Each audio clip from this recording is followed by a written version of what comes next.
Psycho killer Deepak Kumar को आज फांसी की सजा सुना दी गई। वहीं घर आई ट्विटर का मर्डर कर उसके साथ रेप को रेयर ऑफ रेयरेस्ट माना गया। ट्विटर के साथ किए गुनाह में आजीवन कारावास और 50,000 रुपए जुर्माना की सजा सुनाई गई। ये जुर्माना की रकम ट्विटर के घर वालों को देने का आदेश हुआ है। दीपक को फांसी की सजा जमशेदपुर के ADG 4 राजेंद्र कुमार सिन्हा की अदालत में सुनाई गई। बीते 1 अप्रैल को दीपक को दोषी करार दिया गया था। गुनहगार दीपक ने साल 2021 के 12 अप्रैल को पत्नी वीणा, बेटी श्रावणी उर्फ दिया, सानवी और सानवी की ट्विटर रिंकी घोष का खून कर दिया था। 5 दिन बाद यानी 17 अप्रैल को दीपक धनबाद के हीरापुर के HDFC बैंक में पैसा जमा करते हुए धराया था। तब उसने पुलिस से कहा था कि आज वो सुसाइड करने वाला था। जमशेदपुर के इस बहुचर्चित कांड का बेहद करीब से अनुसंधान करने वाले DIG स्तर के एक अधिकारी ने कहा कि ये एक जघन्य अपराध था।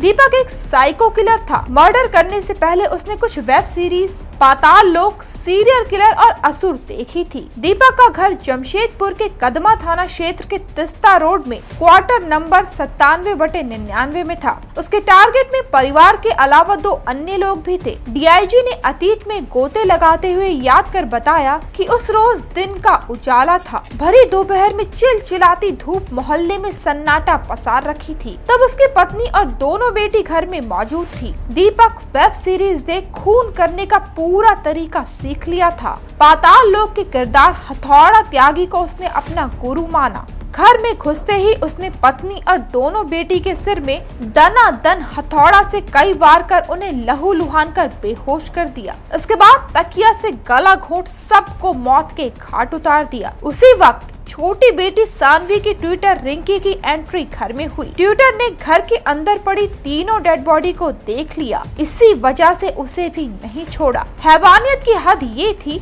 कि मारने के बाद उसका रेप किया। संगीन जुर्म के बाद दीपक टाटा, पूरी, रांची और धनबाद में बेखौफ घूमता रहा। बाद में पुलिस ने उसे दबोच लिया। कदमा थाना कांड संख्या 6721 जो दर्ज हुआ था, जिसमें अभियुक्त दीपक कुमार पर यह आरोप था कि उसने सोए अवस्था में अपनी पत्नी और अपनी 2 बेटियों, वो लोग भी सोई थी जिसकी उम्र 8 वर्ष और 14 वर्ष थी, उन दोनों की चाकू से गोद कर और हथौड़ी से मार के हत्या कर दी थी।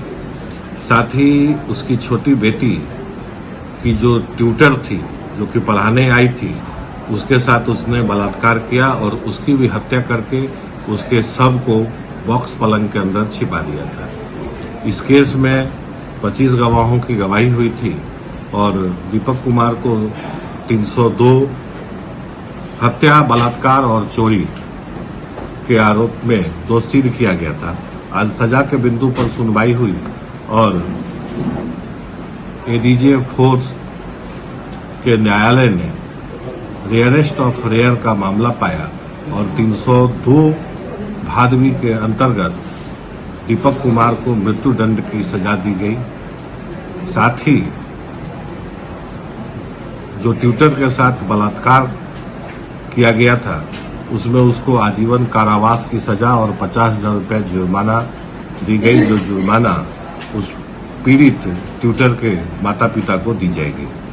साथ ही अन्य धाराओं में अंकित कुमार और रोशन कुमार को, जो उसने उस पर भी हमला कर उसे जख्मी किया था, उसमें भी उसे 10 साल की सजा और साक्ष्य छुपाने के लिए 5 साल, और पत्नी का जो गहना उसने ज्वेलर्स के यहाँ जाकर बेचा था, उसमें 3 साल की सजा दी गई है। कोहराम लाइव के लिए जमशेदपुर से विनोद केसरी की रिपोर्ट।